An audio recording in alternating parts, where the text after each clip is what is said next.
ઘરનું ઘી અને માખણ બધા જ ને પસંદ હોય છે, પણ બનાવવું હોય ત્યારે કંટાળો આવે છે. તો જો તમને પણ ઘી કે બટર બનાવતી વખતે કંટાળો આવતો હોય તો આ રેસીપી તમારા જ માટે છે. તો આજે આપણે જોશું કે જો મલાઈમાંથી ઘી બનાવવાનું થાય તો મલાઈને કઈ રીતે જાડી બનાવવી, અને તે મલાઈને 6 મહિના સુધી જો સ્ટોર કરવી હોય તો કઈ રીતે સ્ટોર કરવાની કે ખરાબ સ્મેલ ના આવે, હાથ ખરાબ કર્યા વગર કઈ રીતે માખણ તૈયાર કરવું, અને તે જ માખણમાંથી જો ઘી બનાવવાનું આવે તો વાસણ ખરાબ થયા વગર કે પછી વધારે કીટું ના બને તેના માટે ઘી કઈ રીતે તૈયાર કરવું કે જેથી લાંબા સમય સુધી સુગંધીદાર અને ઓછું કીટું બને તેવું ઘી તૈયાર થાય. તો ચલો બધી જ પ્રોસેસ સાથે આપણે ઘી બનાવવાની રેસીપી શરૂ કરીએ. તો આજે આપણે મલાઈમાંથી ઘી તૈયાર કરીશું. મલાઈમાંથી ઘી તૈયાર કરવા માટે સૌથી પહેલાં દૂધને ગરમ કરવાનું અને પરફેક્ટ ગરમ થઈ ગયા બાદ તેને ઠંડુ કરવાનું. ઠંડુ થઈ ગયા બાદ તેને તમારે 8 થી 10 કલાક માટે ફ્રીઝમાં રાખવાનું, અને પરિણામે આપણી આ મલાઈ છે થોડી જાડી થઈ જશે. ફ્રીઝમાં રાખશો એટલે મલાઈની પરત થોડી ઘટ થશે, કારણ કે તે ઠંડકના કારણે થીક થવા લાગશે. હવે આ મલાઈને આપણે કોઈ ઢક્કણ ઢાંકેલો ડબ્બો હોય ને તેમાં જ ભરતું જવાનું સ્ટોર કરવા માટે, જેથી બીજી કોઈ ફ્રીઝમાં રહેલી સામગ્રીની સ્મેલ આ મલાઈમાં ના આવે, અને આ મલાઈની સ્મેલ પણ છે ને ફ્રીઝમાં રાખેલી બીજી વસ્તુઓમાં ના બેસે તેના માટે.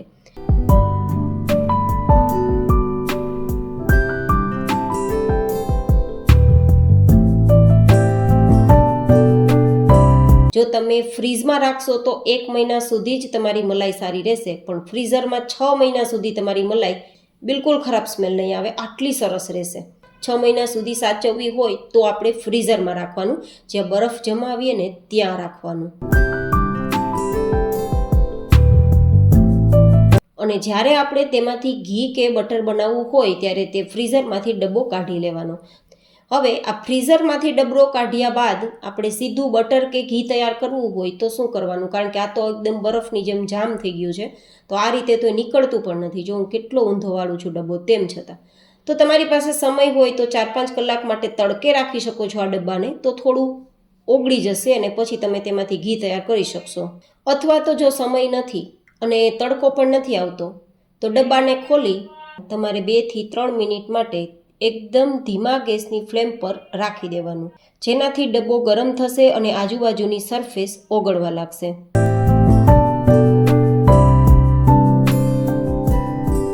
તો આ રીતે હવે સોફ્ટ થયેલી આપણી મલાઈ આરામથી બીજા વાસણમાં જતી રહેશે. જો આરામથી થઈ ગયું.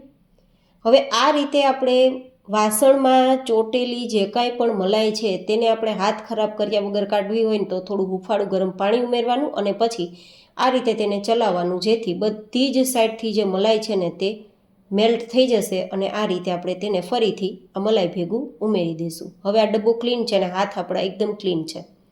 હવે આપણે થોડું વધારાનું પાણી ઉમેરશું. હવે અહીંયા ગરમ પાણીની જગ્યાએ નોર્મલ પાણી ઉમેરવાનું છે. ફ્રીઝનું પાણી ન ઉમેરતા માત્ર 3-4 મિનિટમાં માખણ તૈયાર કરવું હોય ને તો ગોળાનું પાણી અથવા નોર્મલ પાણીનો જ ઉપયોગ કરવો.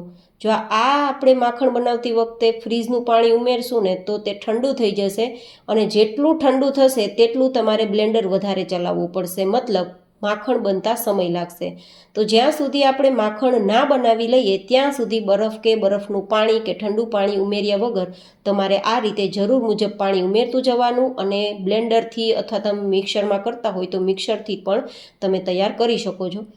ફટાફટ આપણું માખણ તૈયાર થઈ જશે 3 થી 4 જ મિનિટમાં, આ મારી ગેરંટી, કારણ કે હું આ રીતે જ માખણ અને ઘી તૈયાર કરું છું, તો મારો એક્સપિરિયન્સ છે જે હું તમને શેર કરું છું.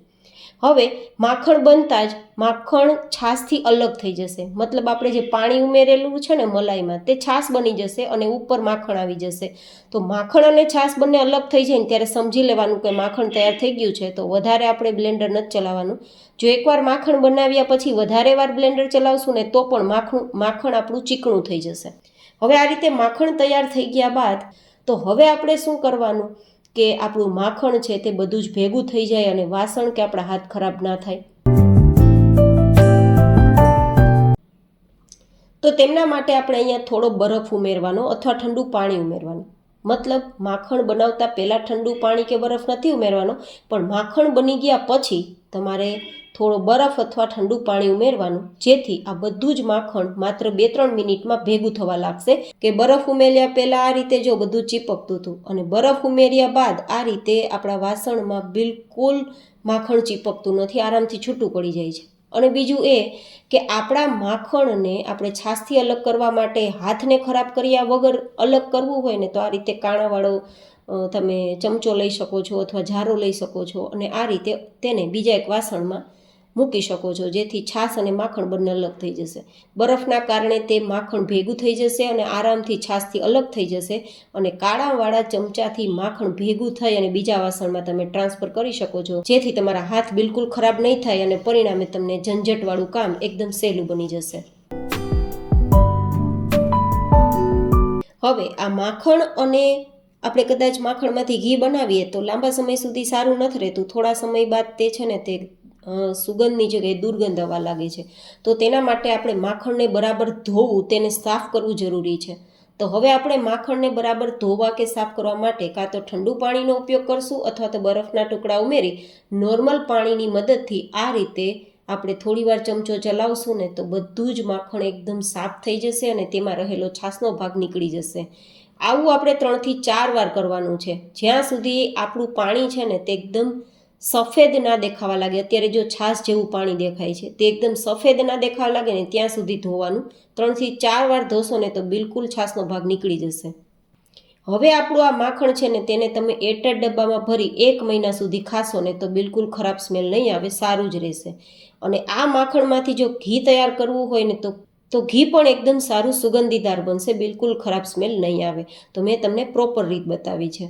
હવે આપણે કઈ રીતે ઘી તૈયાર કરીશું કે તેમાંથી કીટું ઓછું બને અને ઘી વધારે બને, તો તેમના માટે આપણે આ રીતે મીડિયમ ગેસની ફ્લેમ પર થોડી વાર ચમચો ચલાવવાનો છે અને ઘી તૈયાર કરવાનું છે. જો શક્ય હોય તો સતત ચમચો ચલાવો, જેથી આ જે ઘી ઉપર થયેલા બબલ્સ છે ને તે બધું જ ઘી તૈયાર કરશે. જો આપણે ચમચો નહીં ચલાવીએ ને તો બબલ્સ કીટું બનવા લાગશે અને એ કીટુના કારણે ઘી તો ઓછું બનશે પણ એ કીટું તળિયે ચીપકવા લાગશે અને પરિણામે આપણું વાસણ પણ ખરાબ થશે. તો આ ના થાય તેના માટે આ રીતે ચલાવવું જરૂરી છે.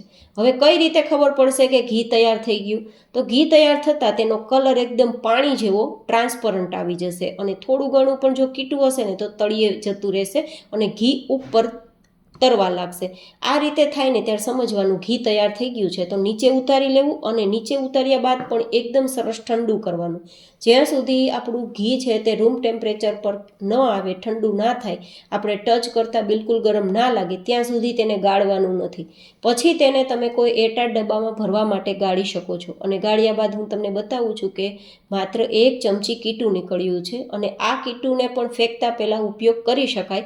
કોઈ પણ મીઠાઈમાં ઉમેરશો ને તો તે માવાનું જ કામ કરશે. હવે તમે જુઓ, આ ઘી તૈયાર થઈ ગયા બાદ આપણું વાસણ પણ એકદમ ક્લીન છે, બિલકુલ ખરાબ નથી થયું. તો કેવી લાગી તમને આજે A to Z ઘી બનાવવાની ટિપ્સ સાથેનો વિડીયો? મને જરૂર તમારા ફીડબેક શેર કરજો. હું આવી અવનવી રેસિપીઓ ડિમ્પલ્સ ડિશીસમાં શેર કરતી રહેતી હોઉં છું અને ટિપ્સ પણ શેર કરતી રહેતી હોઉં છું. તો તમને મારી ચેનલ પર આ બધી જ રેસિપીઓ ફટાફટ મળે તેના માટે ડિમ્પલ્સ ડિશીસ ચેનલને સબસ્ક્રાઇબ કરી બેલ બટન દબાવીને રાખજો. ફરી મળીશું એક નવી જ એન્ડ હેલ્ધી રેસિપી સાથે. ત્યાં સુધી stay healthy and stay happy.